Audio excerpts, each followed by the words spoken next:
Diana Ross, Quincy Jones, Lionel Richie, Michael Jackson, Eartha Kitt, Sidney Poitier, Lena Horne. What do all these people have in common? If you guessed they're iconic Black entertainers, you're correct.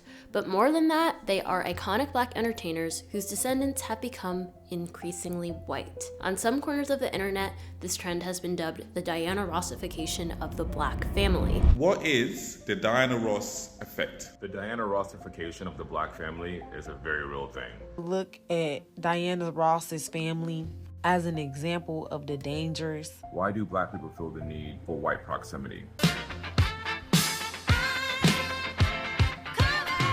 Though Diana Ross did not pioneer this trend, she's become the face of it because she loves posting group pictures with her whole family during the holidays. So it's usually around this time of year that people are like, wait, why does Kris Jenner have more Black grandchildren than Diana Ross? Whenever she posts these pictures, people can't help but notice that the younger her family members are, the lighter they look. And it's not because they're infants whose melanin hasn't kicked in yet, or they just randomly caught a light skin gene. Most of Diana Ross's grandchildren look white. 150 years ago, these kids could theoretically pass for white. I made a whole video about the misconceptions surrounding white passing, so if you're interested in this topic, you'll probably also like that one. But as I discussed in my white passing video, passing for white was not something you looked like, it was something you did. Racial discrimination is technically illegal now, and the one-drop rule has been phased out as a social law, so no one really chooses to pass for white in 2025. If you are perceived as white, you will be treated as a white person. You no longer have to prove that you don't have a drop of Black blood.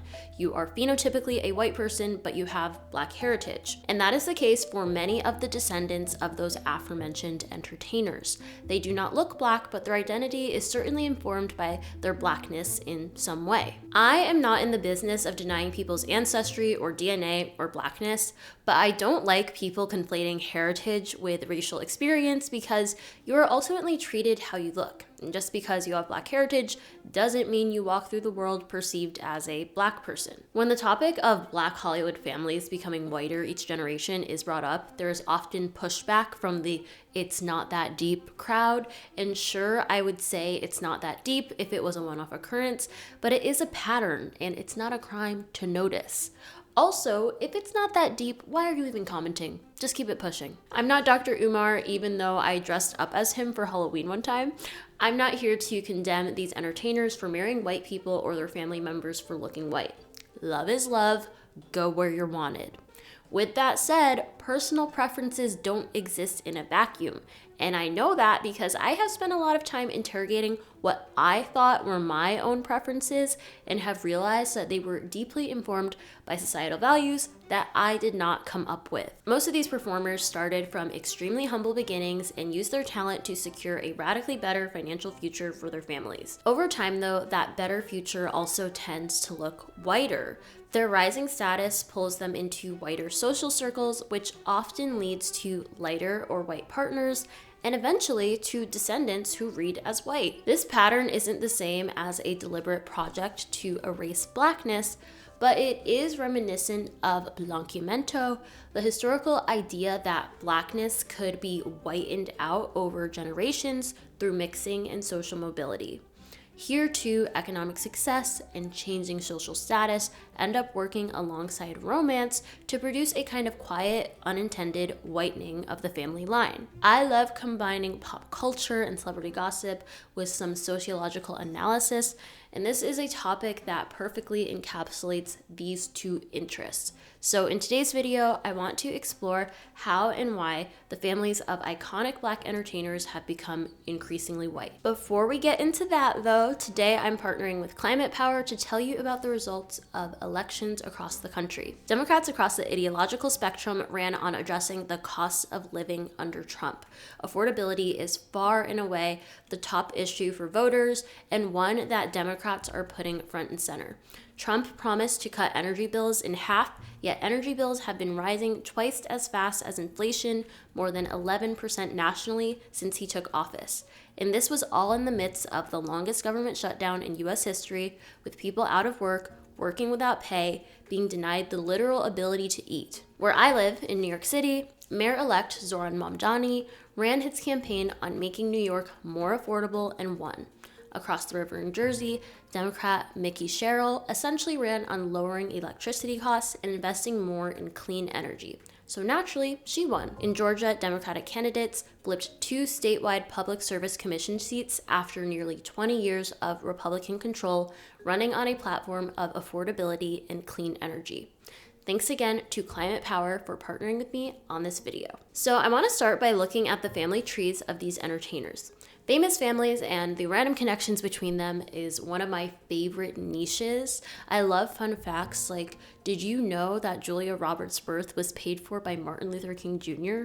I can't even conceptualize the two of them existing in the same timeline, I think because so much of the imagery we see of MLK is in black and white, but it's true. The King family paid for my hospital bill. Not my family. Not your family, but Martin Luther King Jr.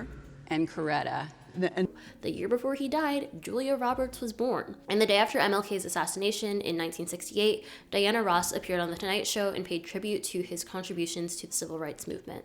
So let's start with Diana Ross's family tree. Her oldest daughter is Rhonda Ross Kendrick. Rhonda is the biological child of former Motown CEO Berry Gordy, but Diana Ross was actually pregnant with her when she married a different man, Robert Ellis Silverstein, who was also a music executive. Silverstein knew this and still raised Rhonda as his own daughter. This was a time when image and respectability mattered a lot more, and having a child out of wedlock looked bad for such an aspirational public figure.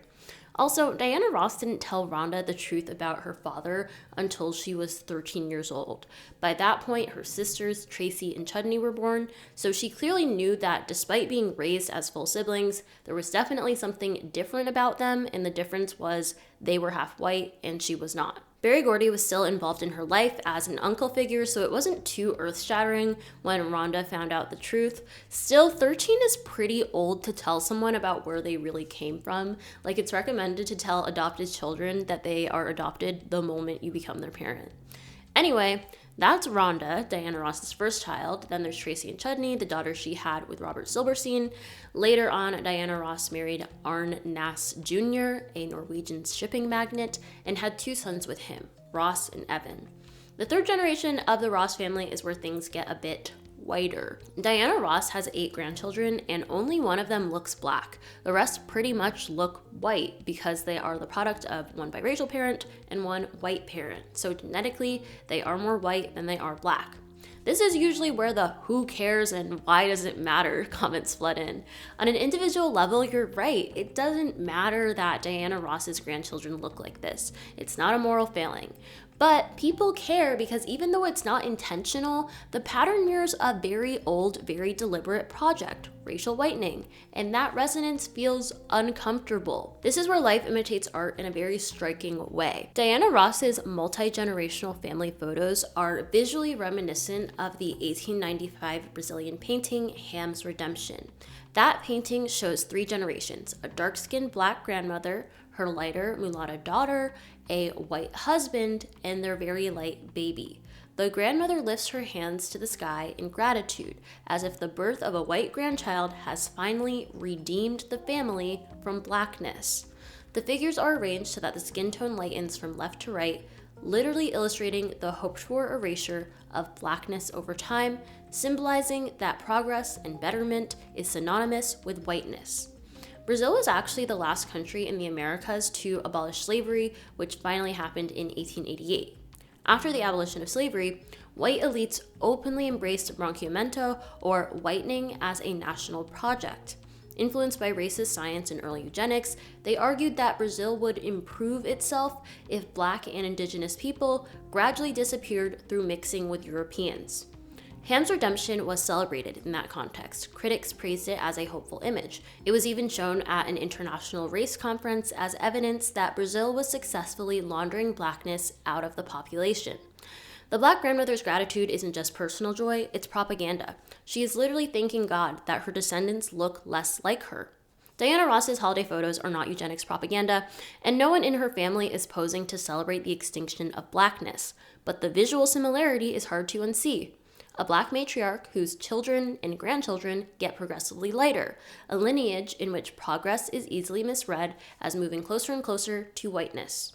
It's that eerie overlap between a loving family snapshot and a 19th century fantasy of whitening that makes the Diana Ross-ification of the black family feel bigger than one grandmother and her cute grandkids. We've also seen this with the late great Quincy Jones and his family. Jones had 7 children with 5 different women, all of whom were white. In 1993, Tupac actually criticized him for exclusively marrying and having children with white women. Quincy's daughter, Rashida Jones, was extremely upset by this and wrote a scathing letter defending her father.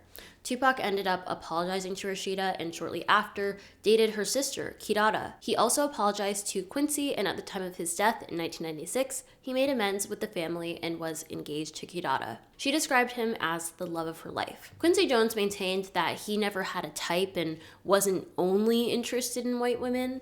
In a 2001 interview with Oprah, he said, "I have been with every kind of woman of every nationality," but obviously his most public relationships were with white women.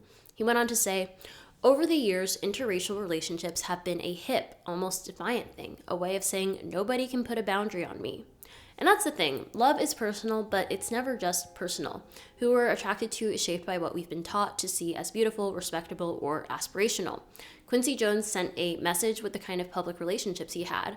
I don't think that message was necessarily, "I hate black women," the way Tupac once framed it, but it does allude to a much longer history where proximity to whiteness is read as a sign that you've made it. It's important to say that the context around racial mixing in the United States is very different from the Brazilian one that I mentioned earlier.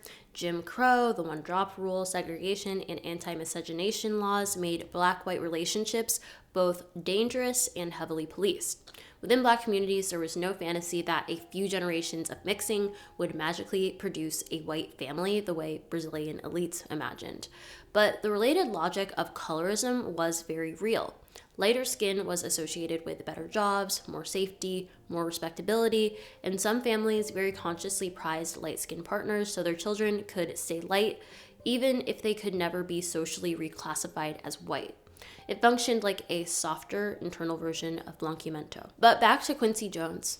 In a 2005 Glamour magazine interview with Rashida and Kidada Jones, their mother Peggy Lipton, and Quincy himself, the family basically lays out how these two sisters in the same house ended up on different racial paths. From the start, they were read differently. Kidada was the darker, curly-haired older sister. Rashida was lighter with straighter hair and green eyes. They grew up in mostly white neighborhoods and went to very white private schools, and that shaped how each girl was treated. As a child, Kidada was teased and singled out. She remembers classmates calling her chocolate bar, hiding her white mom at pickup so kids wouldn't comment, and feeling a chill from her white grandparents that Rashida didn't feel. In the article, she says flatly that Rashida passed for white, meaning other people simply didn't read her as black the way they read Kidada. A turning point came when a white friend tried to set her up with a boy and described her as tan. When they met, he complained that he hadn't been told she was black.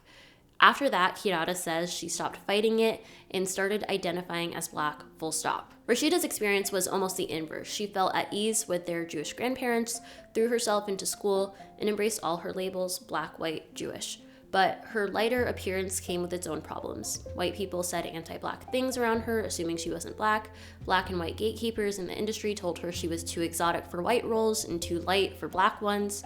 In the interview, she talks about the pain of having people insist she's not really what she says she is, being, in her own words, rejected from both sides. Those early experiences also helped shape who they gravitated toward. Once Kidada transferred to Fairfax High, a mostly black public school, she describes finally feeling at home. Black classmates, black families, black boys, people who loved her hair and skin instead of treating them as problems. It makes sense that she would go on to date black men and eventually be engaged to Tupac Shakur, a rapper who was openly critical of how black men with power chose white partners. Rashida's path bends differently. She has long moved comfortably in white and Jewish cultural spaces and has often been read publicly as white or racially ambiguous. Today, she's married to Ezra Koenig, the lead singer of Vampire Weekend, a band made infamous for its waspy aesthetic. This doesn't take away from her blackness. It means that the side of her identity the world most readily recognizes has tended to line up with the men she ends up with. While Quincy's romantic choices seemed far more deliberate, his daughter's paths were largely shaped by how the world saw them. In Rashida's case, that story is still unfolding. She and Ezra now have a child together, and the family's gradual whitening continues. That specific tension, being descended from a Black cultural icon while not being legibly Black to the wider world, also plays out with Sofia Richie Grainge, daughter of Lionel Richie. Like Rashida, she moves through public life largely read as white, her Black heritage functioning more as a biological detail than a visible identity. Where Rashida's ambiguity often gets her treated as racially in between, Sofia's presentation is much more straightforwardly white. Her public image is built around the quiet luxury and old money, blonde hair, neutral palettes, European settings, designer basics that signal wealth without logos. Her highly publicized wedding turned her into a Pinterest and TikTok reference for a very specific kind of aspirational white femininity. That image is reinforced by the fact that she married into another wealthy, powerful white family tied to the music industry. Her husband is Elliot Grainge, CEO of Atlantic Records, and her father-in-law is Lucian Grainge, CEO and chairman of Universal Music Group. One Black entertainment dynasty is effectively joined to a white executive dynasty, and the children of that union will almost certainly be seen as rich white kids with an interesting fun fact about their Black grandfather. This pattern also shows up with Michael Jackson's family. Michael Jackson himself is a particularly charged figure to bring into a conversation about race and visibility. He began his career as a clearly Black child star from a working-class Black family that spent decades in the harshest possible spotlight, while his appearance changed dramatically through vitiligo, surgeries, and styling choices that people read as a move toward a whiter, more racially ambiguous look. Regardless of how we interpret those choices, his cultural position has always been as a Black icon. But his children, Prince, Paris, and Biggie, have grown up in public largely read as white or racially ambiguous. From the moment they were born, media coverage and fan speculation fixated on whether they were really his biological children, whether they were really Black, whether their mothers were surrogates. I'm not interested in the paternity conspiracy theories, that's not the point of this video. What matters here is how they move through the world. Paris Jackson has spoken openly about identifying with her Black heritage and seeing herself as a Black woman because her father told her she was Black. At the same time, her public image closely aligns with white alternative celebrity aesthetics. Prince Jackson, too, is routinely perceived as white. Biggie is more private. When images of the three of them appear together, the dominant reaction is not, here is a Black family. And as with Sofia Richie, it is not hard to imagine the next step. If Michael Jackson's children partner with white spouses, as some already have, their own children are likely to be perceived simply as white, with a remarkable piece of family trivia, that their grandfather was Michael Jackson. The Blackness of the lineage becomes something you explain, not something others see. Again, this is not a moral judgment on them as individuals. It is a structural observation. Black artistic labor and visibility produce enormous cultural capital, but as that capital is inherited through generations that are increasingly embedded in white social and romantic networks, it can result in descendants who are folded back into whiteness, even as they inherit the benefits of a Black surname and a Black legacy. All of the artists I've mentioned, Diana Ross, Quincy Jones, Lionel Richie, Michael Jackson, and even actors like Eartha Kitt, Sidney Poitier, and Lena Horne, belong to a specific generation in Black cultural history. They were not just successful entertainers who happened to be Black, they were among the first Black artists to become mainstream American icons with massive white audiences and careers built on crossing the color line. Most of them came of age in the decade just before or after formal segregation began to crumble. They started in spaces that were clearly marked as Black, but then moved into a newly integrated media landscape. Motown on Top 40 radio, Black actors in Hollywood studio films, Black performers on national television. The reward for making that transition was enormous. Once they were allowed into white markets, the scale of their audience and their wealth expanded dramatically. Being a star in Black America and being a star in America period were no longer separate categories. That shift, however, came with conditions. These artists were constantly being asked, explicitly or implicitly, to be the version of Blackness that white audiences could tolerate or desire. They were styled, marketed, and sometimes scripted as universal, which in practice meant non-threatening, refined, glamorous, or romantically available to white consumers. Their job was not just to perform, it was to make Blackness legible and profitable in spaces that had been built to exclude it. When you look at their family trees in that context, the pattern in their descendants doesn't feel random. The same generation that was rewarded for making Black culture safe and profitable for white audiences is also the generation whose private lives increasingly took place inside predominantly white, affluent social circles.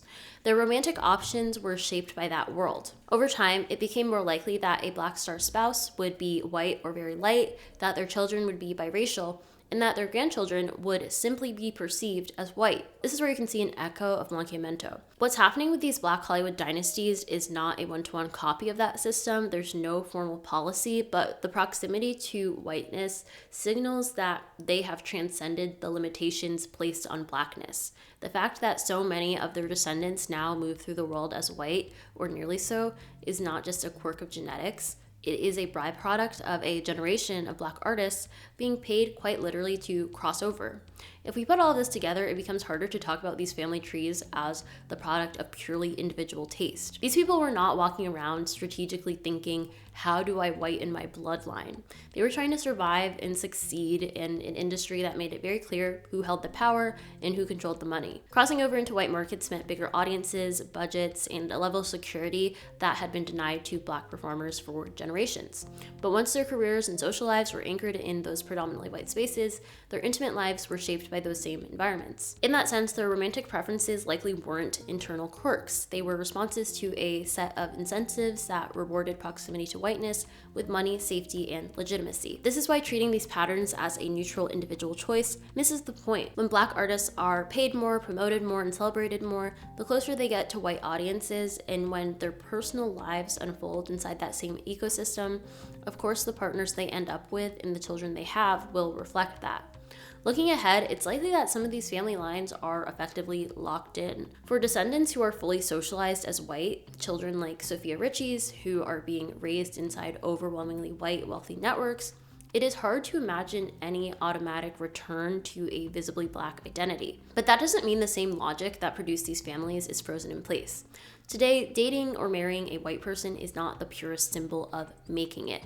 There is a stronger sense of racial pride and much clearer language for talking about anti-Blackness, internalized bias, and the way proximity to whiteness can come at a psychological cost. And Blackness itself has become kind of a cultural currency. By the 90s, things like R&B, rap, and professional basketball had moved from the margins into the center of global popular culture. The aesthetics, slang, and style associated with Blackness have become highly desirable, especially to non-Black audiences. We see this with so much. The audiences at Drake concerts, how K-pop is. There is no shortage of wealthy, famous Black entertainers now.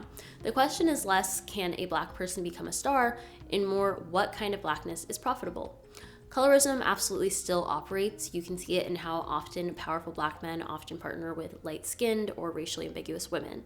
But the old explicit adulation of whiteness as the ultimate prize feels less socially acceptable and less necessary than it was for that earlier crossover generation. In fact, we can even see an inversion of the Diana Ross-ification pattern in certain celebrity families, most obvious example being the Kardashians. Here you have an already affluent, media-savvy family that has built an enormous portion of its brand by aligning itself with Black culture, dating and having children with Black men, and adopting Black aesthetics. Rather than a Black family line visually lightening over the generations, you see a white family line visibly darkening, at least in terms of its children and cultural references. It is not the same process, but it does illustrate how in the contemporary moment, Blackness can function as something to aspire to attach to, and to capitalize on, rather than just something to climb out of. So I don't think the future is simply more and more Diana Ross-ified Black families fading into whiteness. I think it's a more chaotic landscape where whiteness still holds structural power and Blackness holds cultural capital. For me, the point of talking about the Diana Ross-ification of the Black family isn't to scold these individuals for who they choose to love. It's to name a pattern so we're not gaslit into thinking that it's all random. And also so we're not gaslit into thinking that future and progress is synonymous with whiteness. So I hope that you guys enjoyed this video. I'm curious to hear your thoughts below, and I will see you guys in my next one. Bye!